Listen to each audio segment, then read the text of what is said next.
Hello and welcome back to Tommy's Top Picks Weekly Roundup podcast, episode 124. I'm your host Tommy, joined by John. How's it going? Panic, don't panic. Panic. Panic. Channel update. Update is scary. Change is scary. But housekeeping. No, it's not. It's fine. Okay. I was It's like, inevitable. okay. It's inevitable. Yep. So we are going to be putting a hold on the Flesh and Blood market update for the foreseeable future. So just a heads up on that. Thinking that we can kind of work in. It's just, I don't know. John, you want to explain it? I've been doing it for a long time. I've been out of the game for a very long time, probably more than 6 months, definitely like 3 or 4 sets now. And while I love markets and stuff, relevance is important to keeping me interested. And since I don't play the game and the markets are, they're doing things, but it's nothing like crazy. I still have a position, so if anyone wonders, that hasn't changed. I've been selling slowly, but not anywhere close to getting out of my Flesh and Blood position. But it's just not that interesting to me, and it takes a lot of time to do it. Well, not a lot of time. It takes time to do it, and I have other things I need to focus on. So I got to make room in my life to sprout new and interesting projects. Yeah. So that's that. Yeah. Sorry, I know a lot of you guys are real super fans out there, so I apologize to those I'm abandoning. You're abandoning no one, because at the end of the day, we can just, if something truly crazy does happen, we're going to cover it on the podcast. Well, there's that. Yeah. And now we just have more things to talk about on the podcast because they aren't redundant for what we talk about in the market update. That's fair. So it'll give us more stuff to talk about on the podcast. I want to put a lot more focus on the podcast. That will probably be, besides like box openings and stuff when sets come out, that'll probably be the main thing that comes out the only thing that comes out on a weekly basis on the channel, which is fine because it's my favorite thing to do, and I always look forward to doing it each and every week. And now we just have more things to talk about at a more relevant basis. But cool. Yeah, so that covers housekeeping. Straight on to Star Wars. I went to a showdown this weekend. But quickly going to go over all the things that we're going to talk about because this is going to be a very Star Wars heavy podcast, as you could tell by the Thrawn thinking thumbnail. We got my store showdown that I went to. We got the first of 2 that I'm going to be doing. And then the new leaders and cards that I'm looking at. And then we got Shadows of the Galaxy pre-orders. Don't panic, but maybe panic a little bit. Definitely panic. I lied last week about the subreddit. It's gone downhill. I looked again this morning to confirm. It has gotten a little better because all new previews and stuff are taking up most of the discussion. And I think I saw a mod post that was like, hey, yo, chill out. Chill out. And a Wargamer interview where we got some new information about not necessarily upcoming sets, but things that may not be ruled out anymore, which is super exciting. And then I think that's all of my list. Yeah, I was going to weave in some stuff. I finally read that Asmodee article. It wasn't an Asmodee article, but the article about Asmodee's split that happened. And they were saddled with the debt and all that stuff. It was a relatively serious conversation point a couple of weeks ago, maybe a month ago, and I never got around to reading it, but I did. So I will integrate some of that and the learnings from that into the general conversation about these decisions and things coming up with the Star Wars stuff, even though Asmodee is much bigger than just Star Wars. Yes, and the article, if you are interested in looking it up, it is on the fifthtrooper.com/blog. It is a great Star Wars resource for all Star Wars games. So I highly recommend them. They mainly do tabletop stuff, but they're starting to do some card stuff now that SWO's picking up. SWO, huh? SWO. Speaking of SWO, we got the SWO store showdown that I went to. And it was a smaller one because it was at our smaller store. We had 16 people register, but then found out one person registered twice and then didn't show up. Ah, that sucks. So we take 2 slots out with you. Yep. So screwed up. So we ended up playing with 13, I believe. But I made top 8. Hey! Yay. Of 13. But I was pretty proud of myself in how I got there. Because in game 1, I played against a Vader Blue. I was playing on Leia Red. And made some audibles. I had been playing Vader Blue for a little bit the past couple weeks, switching off of my Leia Red. Just to try the opposite side of the spectrum of the game and just learn a control deck. Didn't really like it. I like Aggro Goper. And then so switch back to Leia, but made some changes after playing the game for a little while now. I now feel more comfortable with like just being like taking a list and chopping it up into my playstyle. Mm-hmm. And especially because there's only one set, it's very easy to spot those cards. And I think even with set 2, it'll still be fine.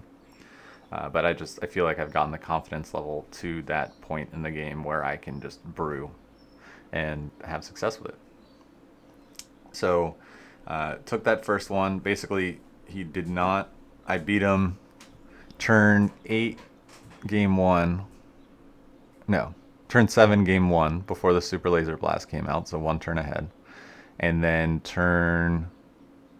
game 2, I won turn 9, the turn after Super Laser Blast, which was super fun.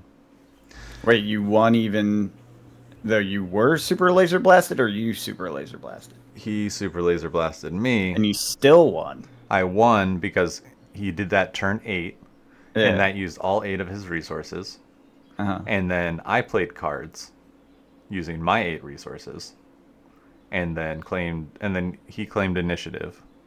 He killed one of my units, but at turn 8, I can put more than one resource down, or more than one unit down, and then I just pinged for the last little bit of damage. I was going to say, did you, or they hasted or whatever? Like, how did that work? Nope. They couldn't Recover. They couldn't wipe my board, and I only needed one of 3 units to hit. Got it. So they needed essentially another Super Laser Blast. Yeah. Nice. Yep. So that felt good. I think I U-winged in. I played a U-wing, so it dropped 3 units in, Nice. adding up to 7. Because then Vader Blue is very good at removal, but it's only one at a time. So it's kind of that. And what I found, the reason I didn't like that deck is it plays so close to that kind of razor edge. I think I hear Control? Yeah, I think I hear a fan in the background. At my house? Yeah. Oh, well, I don't think I can change that. That's okay. That's okay. It's fine. Adjust me. It's subtle. But yeah, it's just so close to that razor's edge of you win or lose, and you're holding the card that will win you the game or turn you the game. I don't know. It just wasn't for me. So that was game 1. Took it 2-0. And then I played a Sabine. It was a newer Sabine that I haven't seen much of, so it kind of took me by surprise. It was more of a mid-range Sabine. It had some Sentinel. It had a whole bunch of different stuff. It played the 30 health green base. But I took that 2-1 against a player that I play against fairly regularly over at Top Deck, which has been fun. There were a lot of Top Deck people. I think there were like 6 or 7 out of the 13. Gotcha.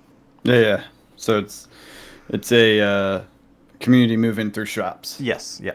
Yeah. And then we got Palpatine in game 3. I lost that one, so that was my first loss. I did take one game though. Palpatine was the super villain, huh? He was of yesterday. It was I scary. love it. It's a bad matchup. Yeah, it's your counter basically, or whatever. Yeah. Which is fine. Palpatine should destroy Leia. Yes, I feel like that's absolutely. very accurate. Yes. It's lore on point for lore. Yeah. Yeah. And I talked to him after the game, and I was basically right in thinking that it is a pretty rough matchup. He agreed. And then the one way to kind of get around how Palpatine beats Leia is he can't really mess with Leia. he can mess with everything else. So just making Leia gigantic with like wing leaders and just giving her a bunch of experience points and being able to get 2 units on a board and then still being able to attack with Leia and one of them that survives, because they'll usually kill one of the 2 that you drop until the big things come out and then Leia dies. And then so it's a little bit of a race once Leia gets out, and you have to buff her up, otherwise she will just die really quickly. Right. So lost that one, and that player ended up going 4-0.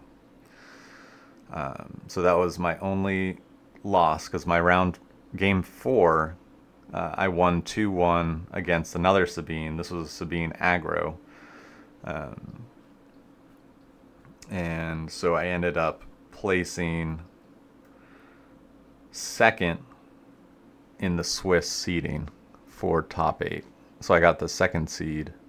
And then I played the same Sabine in the first round of the top 8 that I played game 4, and then lost 0-2.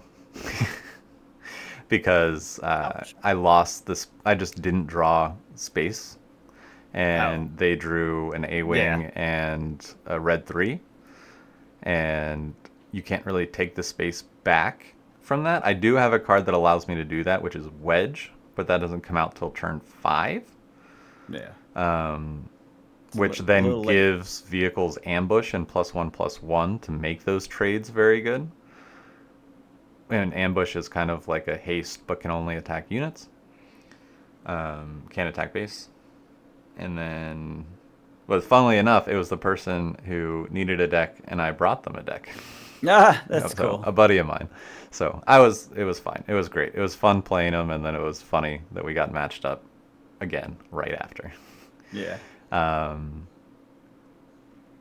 yeah, that was a lot of fun. Got my top 8 Mace Windu. That's all I wanted. Looking at the rest of what was there, like I think after playing me or beating me in top 8, he went and played a Palpatine, and that wouldn't have been pretty. So I would have lost top 4 anyways, for sure. Right. So, yeah, got my cool Mace Windu top 8. They're not really that valuable, but they're beautiful.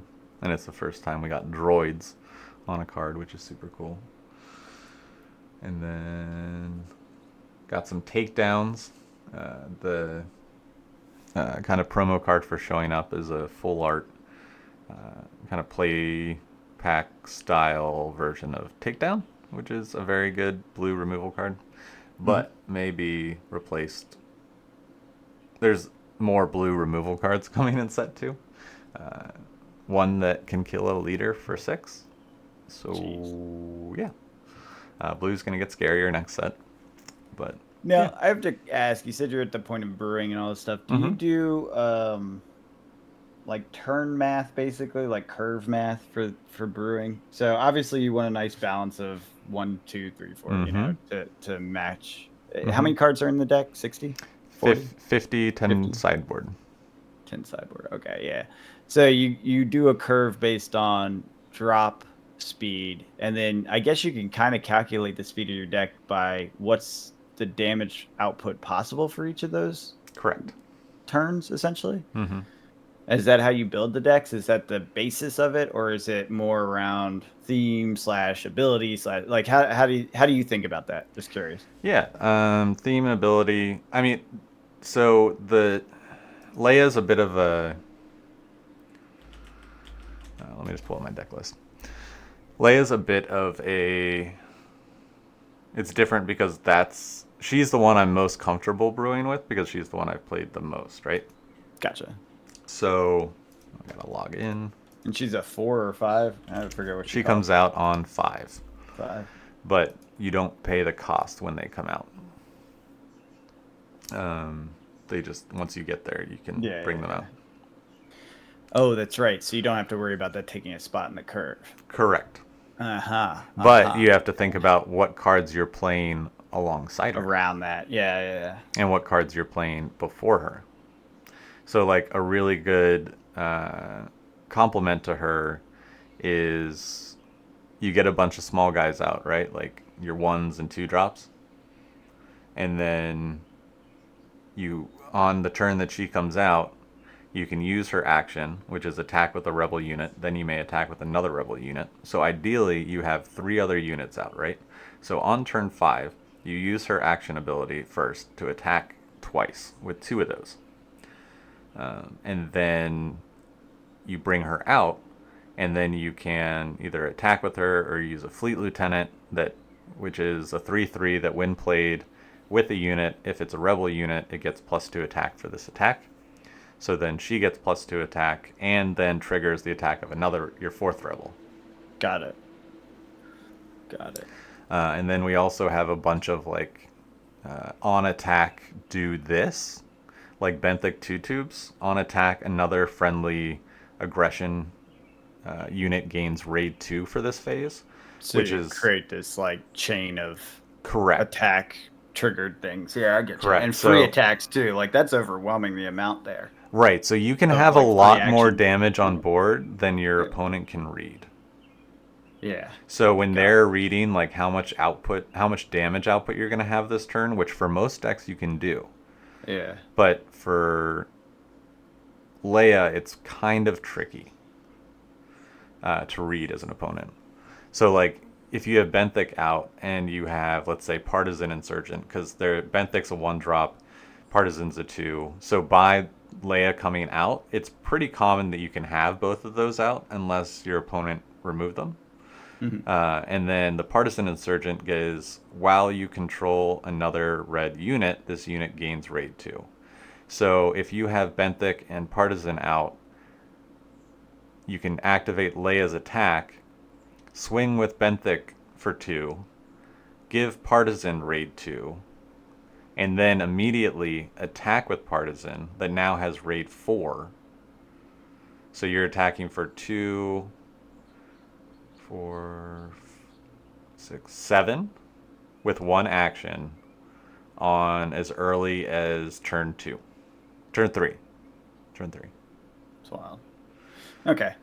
I think I get it. Yeah. I was just trying to figure out the thought process there and how that all Yeah. functions. Sorry to throw you off of your No, track you're on fine. what you were talking about. I was like, Yeah, but then you have things that just trigger off of each other, like Fighters for Freedom, that whenever you play a red card, you can deal 1 damage. So this is a more red-leaning Leia than I had previously built. So it takes advantage of that more. And I noticed that things were sticking around a little bit longer. And so I did bring back General Dodonna into it, which at first I thought was kind of not really worth it, but because he becomes an instant target and he's a 4/4, giving every other rebel +1/+1. It's kind of a win more, but it's also a, hey, this is now the threat instead of the thing. It basically keeps something else safe by making this the threat to allow you to set up more combos. And then the Wedge is what I was talking about. Wedge Antilles, Star of the Rebellion, is a 5-drop, so it's a little expensive. I have played it on the same turn as Leia. Each friendly vehicle gets +1/+1 and gains ambush. So then that makes the space battle a lot more in your favor when it comes to races with other Leias and Sabines. And then I also have Guerrilla Attack Pod. So I have a little more. Before I was building kind of like a zoo deck where it was very spammy of small minions, which then just kind of burnt out. And now I'm bringing in some 4s, 5. I have a lot more 4, 5, and 6 drops. So you have a kind of a linear curve, I would assume. So a lot more of the lower level stuff, less of the higher level stuff, but synergies across the drop frame or turn availability, whatever it is. Got it. That's cool.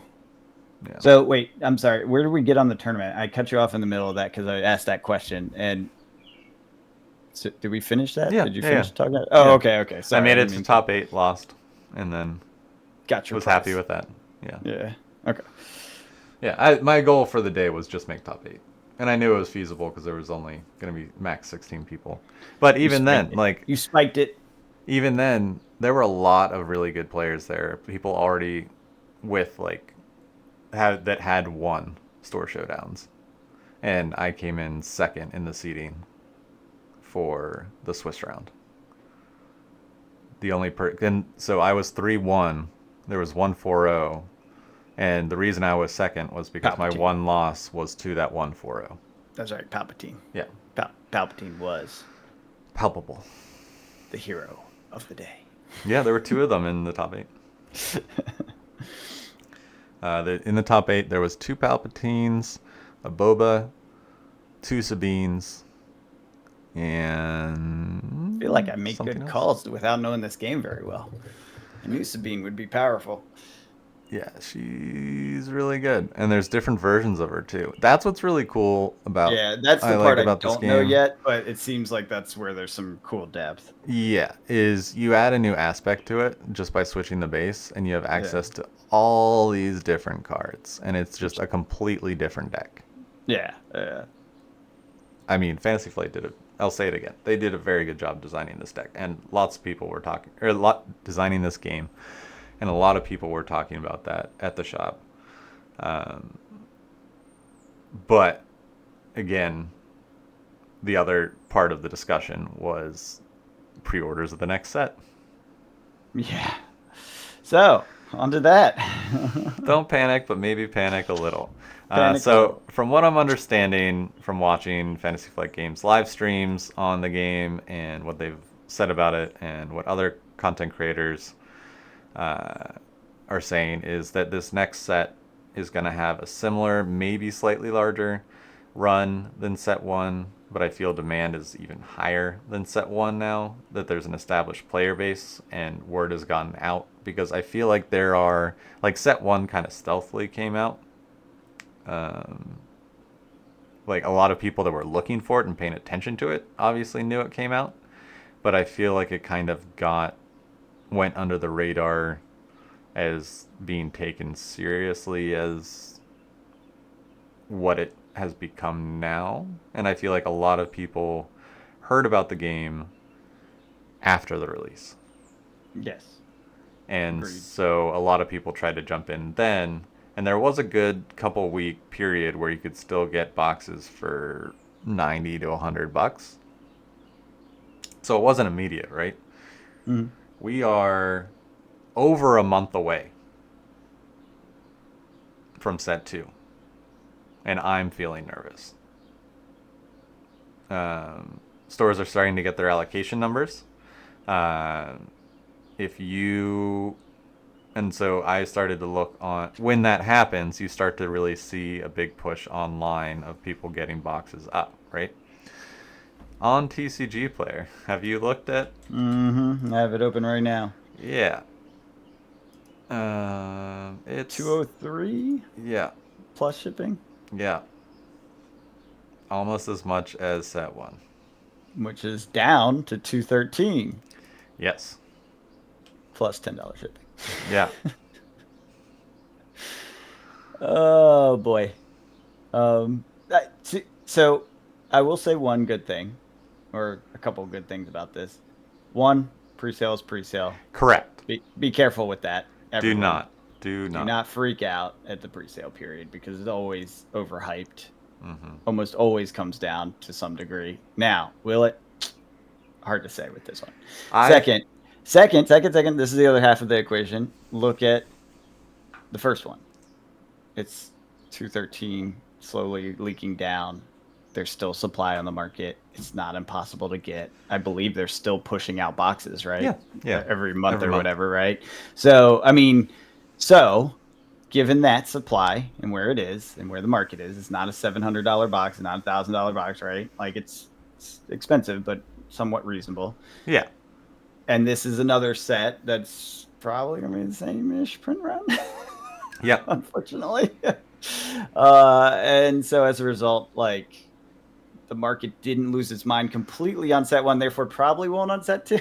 So you may be okay. Here's the thing, though. That's the don't panic part. But anyways, go ahead with the panic. No. I'm going to continue the don't panic. Okay. Because they have talked about printing this game to demand. Yes. There is no first edition. There is no special version when the reprint comes in November for set 1. I bet you that there's not going to be a difference between the two boxes. And I'm sure they will reprint set 2 if that's an issue. With set 1, the difference was, in my opinion,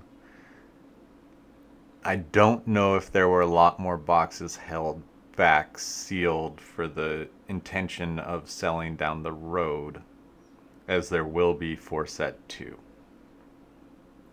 I think people are seeing the prices of set 1, and then you have, because I've noticed it talked about on certain other YouTube channels, mainly like Pokemon centric channels that have dipped their toes into Star Wars, and their intention is to keep the boxes sealed, like they do with Pokemon booster boxes, right?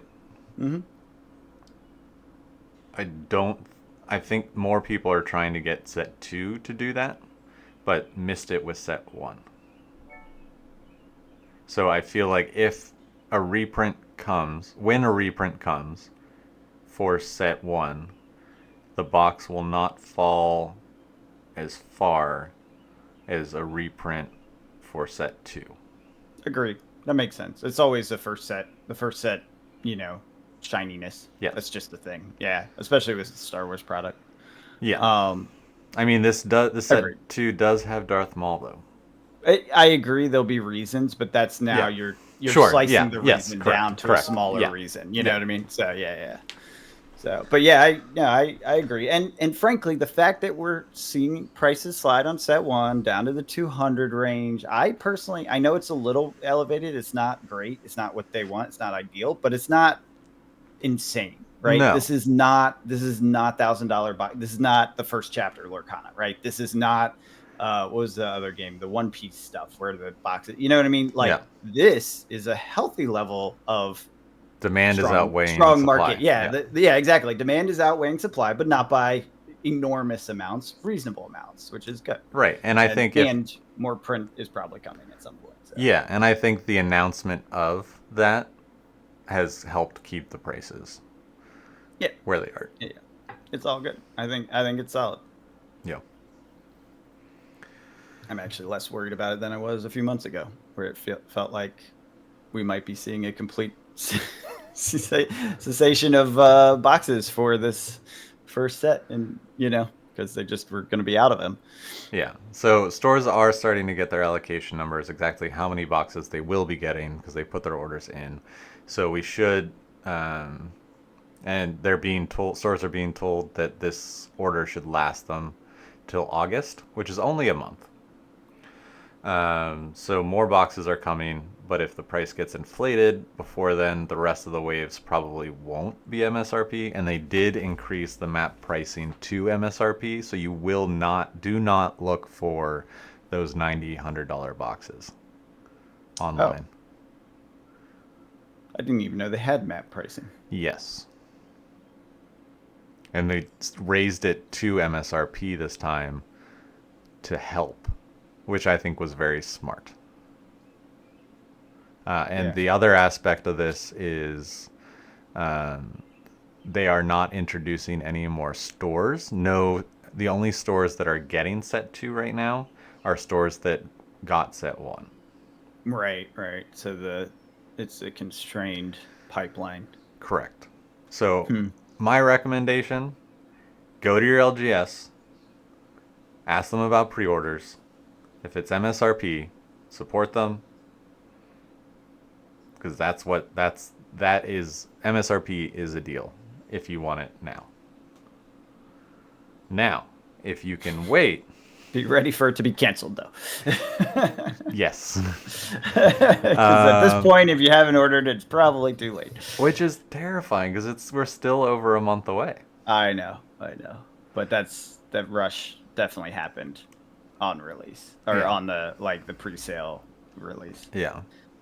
Yeah, I mean, Game Nerds sold out of theirs at 129. I don't want to say don't do it because you should, but you should support your LGS and at a reasonable price. But yes. At the same time, the chances of you getting it at this point are pretty low. Yeah. Well, stores are starting. Why I'm bringing it up now is local stores are starting to do pre-orders, and some started way earlier. And but now like they will know Yeah, how but much they they can probably take don't know just yet, because actually. I think a lot of stores were waiting to get their numbers, and Oh stores are no, starting to get their no, the numbers. pre sales go up before. Oh, I see what you're saying. Yeah, People are local. getting their numbers, therefore it's starting to go. They're putting theirs up. I see what Yes. you're saying. Yep. So Gotcha. keep an eye out this week for call around your LGSs, see what they're doing, see if you can get your name down on a list somewhere. Um, if not, buy singles. Yeah, it's always singles. Singles is always an option. It's not great to hear because it's fun opening packs, but it is the most cost efficient way. This is the way. Um, there was one other thing I wanted to say on that, but it is escaping me. Goodbye. Um, Goodbye thing, Tommy wanted to yes, say. you mentioned Lorcana. Ah, yeah. I This is not that. It hasn't been that. Uh, but there is a similarity and a concern I have because one of the great benefits that Lorcana has had in growing its player base was this client called Pixelborn. Pixelborn was like a Magic Arena application that you could download, like not from an app store or anything. Like you had to set it up, but you could match and basically play in a exe awesome developed way, right? Hmm. Like close to Magic Arena polish. Yep. Not that Magic Arena is polished, but It's pretty polished. it's much nicer than like a Talishar, right? Or MTGO. Or MTGO. Yes, yeah. It is a very That was attract. a system that's been around forever and never got any polish. It's Yeah, not fair, but it's pretty close. yeah. RIP. And the Pixelborn is going to be coming down. Disney is taking it down. For its, I think it was given till like Like a June. DMCA notice or Yeah, something. yeah. Got it. Yeah. So that's coming down. That is not surprising. Disney is very protective of their IP. Correct. And so one thing that has really helped elevate the competitive scene and keeping decks changing and people finding new decks and being able to test a lot more is Carablast, which is basically a Talishar style version of Star Wars Unlimited. So what? T minus 6 months till DMCA notice. That's what I'm concerned about. Yeah. But Because there's it will probably take a while for them to notice it, go through the legal, all the stuff that yeah, requires for them to do that. yeah. But they do that. That is just like expected with You Disney have to. You properties. have Yeah. yes. You have to protect your IP to keep your IP. That is a thing. But it has been very beneficial for Lorcana, and with the shortage of boxes, I'm hoping that it sticks around for Star Wars for a little bit, so that the player base can keep growing. Essentially. Yeah. I think it would be fine for that because I think the player base growth, like bottleneck, is around these print runs, which were defined way before Right. it was even released, right? Like, so you have this catch up phase, and that can fill the gap during the catch up phase, and then once they're past the catch up phase, assuming the game isn't dead because of lack of product, which I highly doubt it would be, right? Mm-hmm. Then you're fine. You if it gets taken down at that point, you've already caught up. You've probably reprinted some of the first sets at that Yeah. point. You know what I Yeah. mean? Like then it doesn't matter because you're more in line with market. Yeah. Oh, this time next year the market's going to be completely different. Yeah, that's what I mean. Yeah. Like I think that's fine. I think it's a good stopgap filler, and when it gets taken down, it will be unfortunate for some people, but not that big of a deal. Yeah. This is all of this stuff right now is temporary. It's all gonna boxes are gonna be everywhere by set. I don't know, 4 or 5. Yeah. But there's also like Pixelborn, like a fancy version of it coming for Star Wars called HoloNet. I've seen it teased on the subreddit a couple times, where they actually have like menus, and it looks really nice, and it looks like Arena, and Now, is that official or non-official? non-official. Oh. So Good luck. and we may have it for a brief period, which would be fun. Yeah. But speaking of the subreddit, after the podcast, when I was praising it for being awesome, I looked at it later that day and I was like, nope, sucks. A bunch of people talking about scalping and just how people offering to buy boxes. I saw one post that was like, I'll buy any box for $180. And then everyone was just like, me too. Yeah. Like, what? I don't know. It was just very silly. But it seems like the mods have pulled back on that, because they did slowly die down. It was just really frustrating that we did the podcast, and then later that day I looked at it and I was like, well, You're like, dang it. that's not great. But you are a big scalper, Tommy. I am a big scalper. I have 2 whole boxes on my shelf of set 1. Yeah. Yep. Giant scalper. Yep. With the intention to sell it once I reach $1,000. I'm sorry. Star Wars to 1K. Star Wars the 1K. No, I don't. I honestly don't think I would. Yeah, I think I'm just planning to hold those boxes for a long time for sentimental value, because I have it on my shelf so that when the game dies eventually, I have one of the Star Wars boxes on. that died. Yeah, that died. Yeah, of course. I love my dead games, man. I'm actually starting to enjoy looking at my dead game collection as much as my live game collection. Yeah. I was thinking about going into the dead game world and picking up some of the old Lord of the Rings TCG. Hell yes.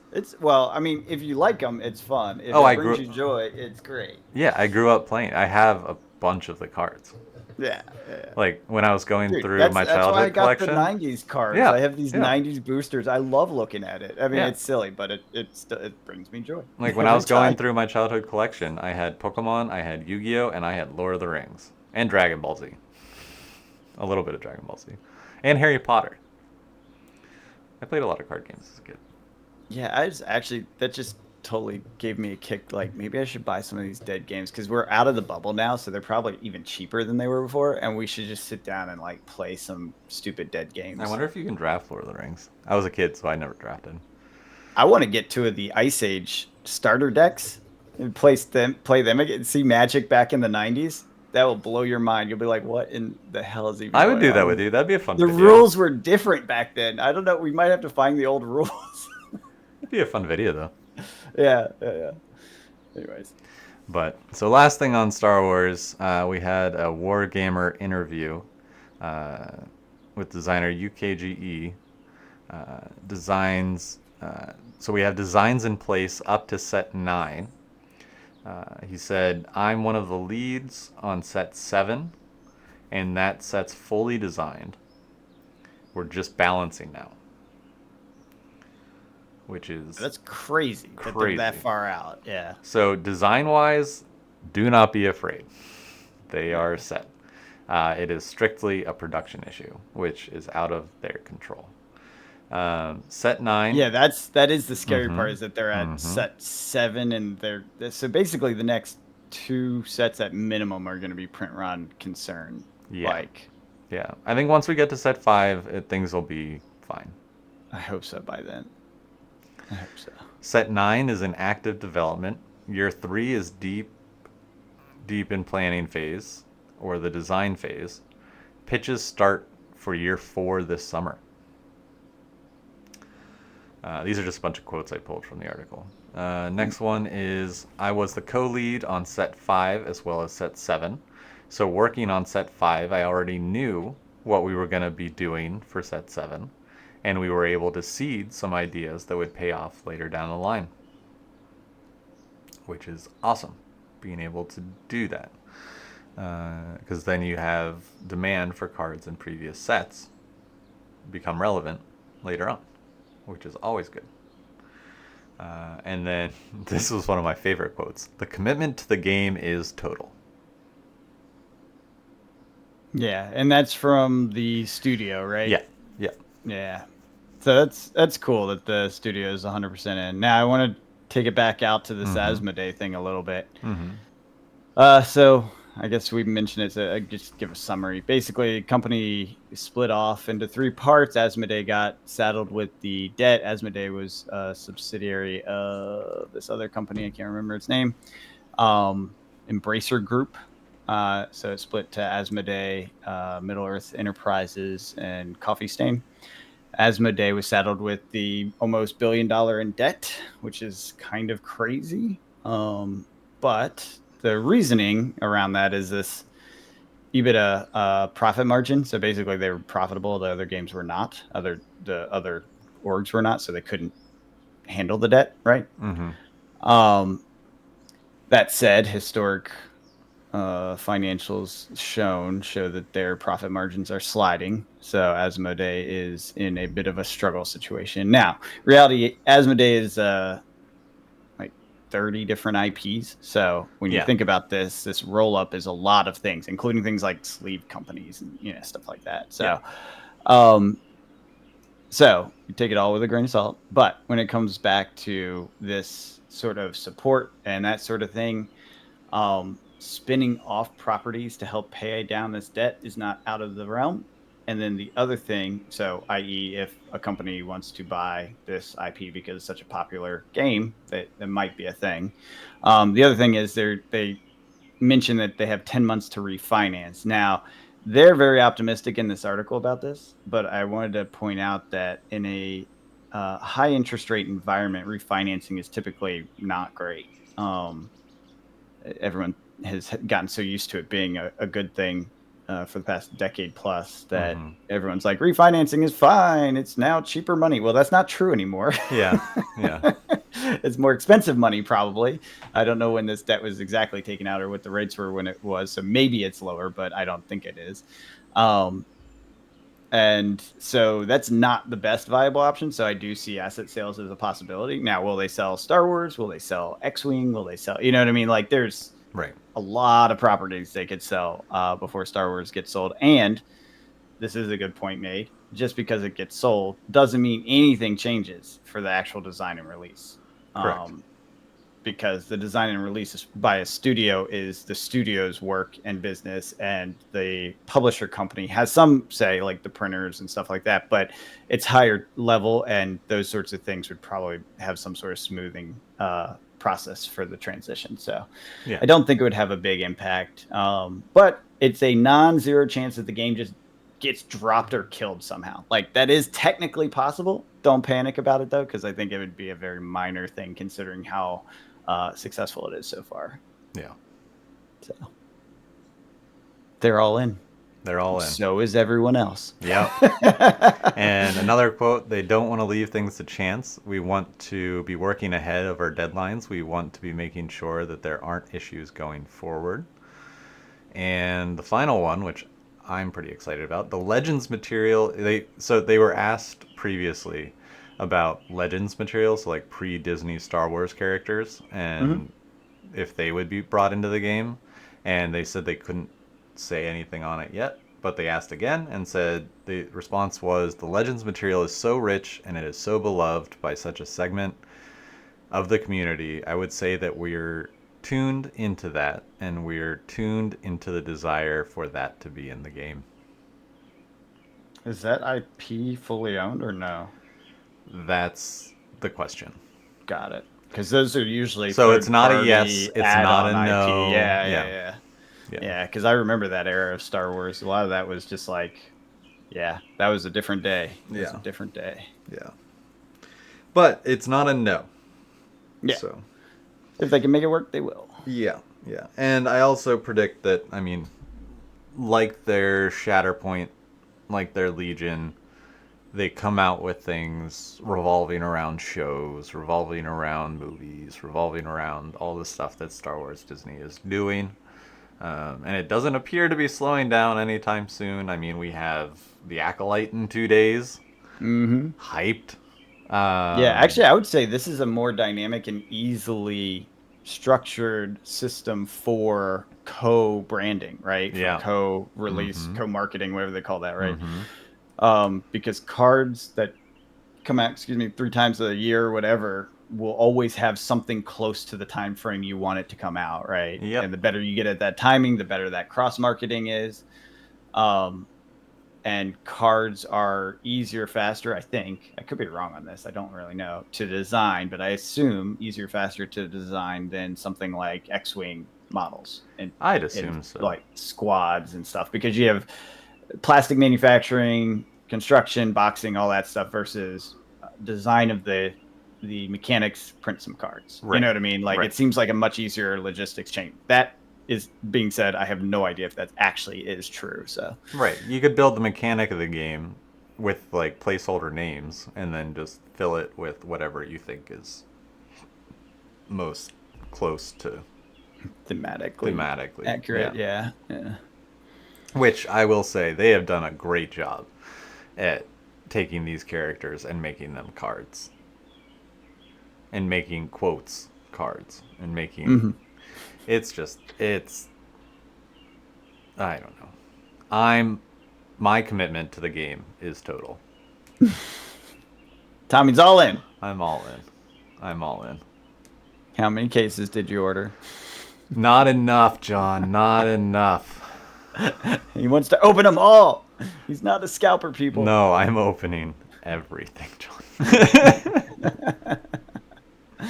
Those 2 boxes on my shelf were after I opened everything. I know. How many did you open last time? What was 25 boxes. What is how many cases? Is it 4 4 cases in a box.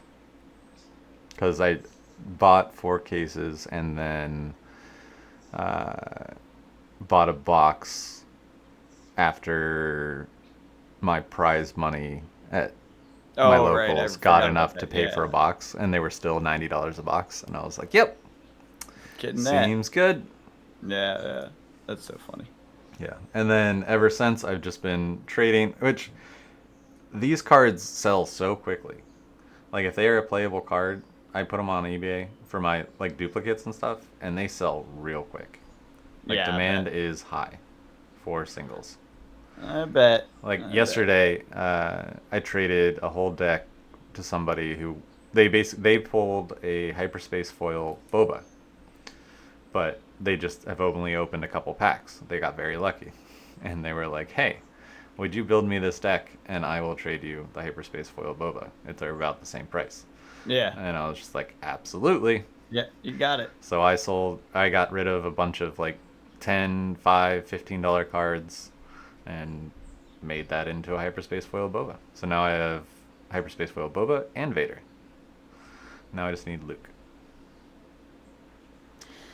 But it's only $4,000. Is it? No, it's not. No. Because Vader's, I think, no. Because Vader, and I don't think it will be. Just so everyone's no. super clear on this. The print to demand thing means these will come down. Yes. Just be aware, people. Like I know there's some collection to it and it's rare and all this stuff, but these will come down. It's inevitable. It is written in the stars. It is written in the future. How much it comes down and how fast they print, all those are variables. But just be aware. In the long run, it will go up because it's Star Wars. Correct. Yeah. But say over the next 2 years, you have a macro downward pressure on this set or on this game, just because they want to try to catch up to the demand. They're doing a really good job managing it, though. Like I said, that $200 a box is pretty solid. Yeah. Compared to the $1,000 boxes and whatever. Oh, sure. Yeah, absolutely. Yeah, I mean, like I think they did a really good job for collectors as well. And the only reason I'm even willing to hold on to a lot of these collector pieces is because I was able to sell and break even my duplicates. And then because Vader's at $250 for the hyperspace, which has come down. It was at $400. And then Luke is at $130. I may pick that up. And then Boba is at like $175, $200. I'm not seeing Luke for some reason. Chewbacca. You pulled a hyperspace in the pre-release kit that we played with, and just the Oh, regular. that Luke. Mhm. I thought you were talking about the hero, like the No, no, no. leader, the leader. These are the units. Got it, got it, got it. Got it. That's why Um, I didn't see it. I was looking at the yeah. wrong thing. Which just the regular hyperspace is $60. Jesus, what is? Wow, this is crazy. Mm-hmm. Palpatine's so expensive. Yeah, Palpatine's real good. Who won? I did not stick around. Yeah, It was, curious. I bet you, Probably Palpatine. either Palpatine or Boba. Because our buddy Scott was on Boba Ooh, yeah. from the. We had him on the podcast. He's on the Golden Dice podcast. He He was knows how to there and play. he did his normal thing of showing up with a deck he's never played in person before, besides practicing the night before, and wins tournaments that way. So Yeah. I'll have to check in and see who ended up taking it. But yeah, got my pre-order for my case from that store too. So I'm all set there. So One question, yeah, because you posted an interview about X-Wing, right? yes, And this whole Asmodee conversation we were just talking about. yeah, X-Wing, I could see being an IP they sell off because I don't think it's high performer. I think it's been on a downtrend since they yeah. switched to They 2.0. tried. Yeah. Yeah. And you saw You something can't paint that the minis. It's no good. I love that part about it. I'm just um, kidding. I'm just kidding. I know. So I'm just curious, like, I don't know, what is that? Is it dead? Is X-Wing dead? I'd be so sad. I Love my bet I wouldn't. No, I wouldn't say dead yet. I would It's not dead say yet. it's on life support, Yeah, and you won't have long to wait. I'll tell you that. one way or the other. One way or Find the out. other, I bet you we find out at Mini Stravaganza in July, Okay. which is AMG's kind of big yearly dump of a bunch of stuff. So, Yeah. will we get new Legion stuff? Absolutely. Will we get new Shatterpoint stuff? Absolutely. Will we hear about X-Wing and Armada? Maybe. I hope so. Hope we hear something. I bet Because you. they were about to release stuff and it never hit, and that was like years ago now. Yeah, yeah. I was talking to a friend who just ordered a ton of, was just getting into Armada and ordered a Yeah. bunch of stuff on eBay, Ooh. Yeah. and then that came out like the day after. Well, I mean, it's one of those things like if you have friends to play with and they Oh, have sure, stuff and like sure. whatever, like fuck it, Sure. play it. No, and But absolutely. Like if you can get this stuff on a discount, there is an avid community for both games. Basically what this does is then gives content creators the go ahead. Like if they announce it dead, it gives content the creators the go ahead to then be able to promote homebrew stuff yeah, that yeah, people are already doing and yes, already playing and enjoying, yeah, but they can't support without, possibly upsetting their connections to Asmodee yeah. or AMG. Oh boy. So, I mean, whether it gets announced dead, whether it gets announced new stuff's coming, both would be good news, in my opinion, for the game. One obviously better than the other, but both just we just need a sign, I guess. A lot of Yeah. people are looking for a sign of what's happening. Yep. It'd be nice to know, but it's Yep. fine. Yep. I have my X-Wing stuff, and I don't really need any more. I bought Right. a ton of it. Right, and no one can take it away from you, and the game exists, and you can play it as much as you want. And it's great. And that's kind of how I feel about Star Wars too right now. With Star Wars Unlimited, is the game is just great, and It's just great. I just want to keep playing. I haven't felt this way about a card game in a very long time. Yeah. Like Fab was the last game I felt this way about. But it was, and that held me for a very long time. I think Fab Yeah. held me playing a game longer than any other game without taking breaks. Except Hearthstone. No. Really? Nope. No, that's close, Yeah, I was gonna actually. say I don't believe Never you. mind. Never mind. I was thinking about when did Hearthstone come out, and I was in Yeah. college, so No, I when was like, did I don't Hearthstone believe you. come out? 24. Never mind. Okay. Yeah. Yep. So Hearthstone came out. I played the day it came out on March 11th, 2014, and I did not stop playing that game until 2019, 2020. When was the Blizzard I think you took a break before that though, China didn't you, at one point? controversy? Was 2019, 2020. Yeah, so in October 2019. So I stopped playing in October 2019 from March. So that's over 5 years. Yeah. Yeah. Never All right. mind. Last little piece of data before we go. Part of the Misfail, just so people know, is actually doing pretty well on pre-release sales Heck yeah, compared it to is. something like Outsiders. There's been a lot It of is discussion in the channel. 50% higher sales. It's Then Outsiders? 78,000. Yeah, no, yeah, then Outsiders, Ooh. correct. Yeah. Yeah, that was a good one too. So it's kind of like, whoa. Let's see what's heavy hitters. Heavy hitters is a little bit, well, it's less boxes, more money. I'm not sure how that happened. Huh. Weird. Weird. Oh, this one they did the little package on TCG Player, didn't they? Yes. Yeah, that was the one with the like get the starter decks and the. Yep. This is dirty data. We can't do direct comparison. They sold more boxes of Misfail though than heavy hitters, and that was again with a sale and a pump and all that stuff. So Mm-hmm. crazy. Looks Yeah. like people are loving it. Yeah. Anything else? Because you have got to go. Marvel Kasai's down to 250. Yes. I imagine the Marvel Kasai is chilling out right now with all the waifu love. Yep. Keep coming down. Keep coming down. You're almost there. If it hits 200, it's mine. But Leave comments, thoughts on things we should do. Maybe we add a market segment every week or something. Yeah. I can do some basic stuff, but I'll let the comments guide. Yeah.